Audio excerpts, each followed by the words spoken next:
Well, let's talk about this. Let's get to today's Daily Dish. Let's get to it. A 6th grade boy in Arkansas, just kidding, I know it's Arkansas, just won a national contest that he was kind of reluctant to enter. It was all for prize money, but not for reasons you may be guessing. 12-year-old Alan Baltz was crowned the USA Mullet Champion, and check it out right there, in the kids division at least. He got more than 25,000 votes, which was 900 more than the closest competitor. The title comes with a $2,500, not too bad there, which Baltz is donating to a charity that helps foster kids find forever homes because he was a foster child and adopted at the age of 4. And at times when I stop at like rest stops and things like that on the interstate, I see a lot of people that must be a part of this contest too. I think mullets are kind of in the comeback though. Oh, no. A lot of kids in high school are wearing them now, and their parents were wearing them in high school too, so it's kind of ironic that it's kind of turned its way around. I recall the days that men would get perms too. That's right. Well, the thing is, I think with the mullets too, in baseball it's a big deal.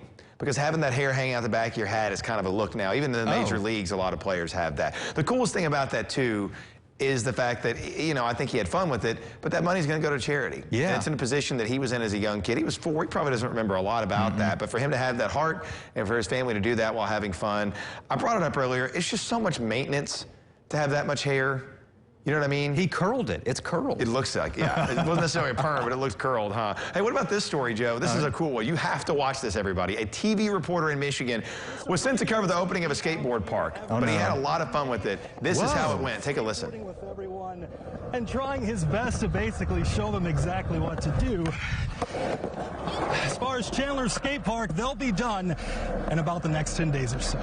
Victor Williams, Local 4. Victor, you are so cool. He's so cool. So that's what it looks like, everybody, to have somebody who's on the news where you live and they're cool. We wouldn't know in this area. Nope. You know what I mean? Not me, at least.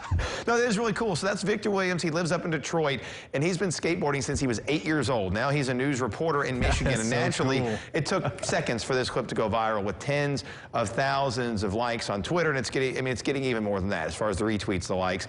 The cool part is if you watch him in the video, he kind of switches it up a couple times. I saw. I would imagine if he wasn't having to talk, if he wasn't wearing the suit, he could probably do a lot more than even that. He just looks so cool and so comfortable on that skateboard. And, you know, folks at home may not know this. We do. In news, we're always told, make your live shots creative. Don't just stand there and be a bobbling head talking to a microphone. Find something to show. Find something to do. That's why you're out there live.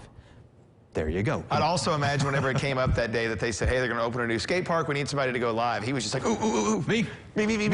I've got my own skateboard at home. I'd love to see somebody do one of those at the bowling alley. We've got some bowlers here. Wayne Hart is a big bowler. Adam in Wirtz in Creative Services. He bowled a 300. Have the glove on and a 299, which may be even harder to do. Oh, no. That may be even harder to do than the 300. So, yeah, very cool for Victor. And the skateboarding, I think, certainly added to the story. And I think added to the uniqueness of what he's able to bring to their station. That's really neat. Let's talk chicken here locally in Gibson County because the cops were called to come get a chicken recently. Authorities were sent to Hopstop Public Library after receiving reports of a chicken just taking a good stroll. And he was apprehended. And after an investigation and a booking at a photo shoot, it was returned back home. Can you imagine? The Cluckspect. Oh, I liked it. See, I missed the stuff at the bottom because I'm reading the teleprompter. There are so many questions I have about this, though. And I said this earlier this morning when Joe and you and I were talking. You know, it might be the Kentucky in me. But why are we calling the police? Because there's a chicken hanging out. Who would you call? No, nobody. Use your hands. Oh, I'm not doing that. Pick the chicken up, and that's whenever it goes. Nope. Those things will attack you. Sit there and peck you to death. I'm more worried about their feet. What's wrong with the feet? Just the claws, man. They just, oh, that's true. You got to hold them by the. I just feel like there's a way you could have just gone, shoot, get out of here, chicken.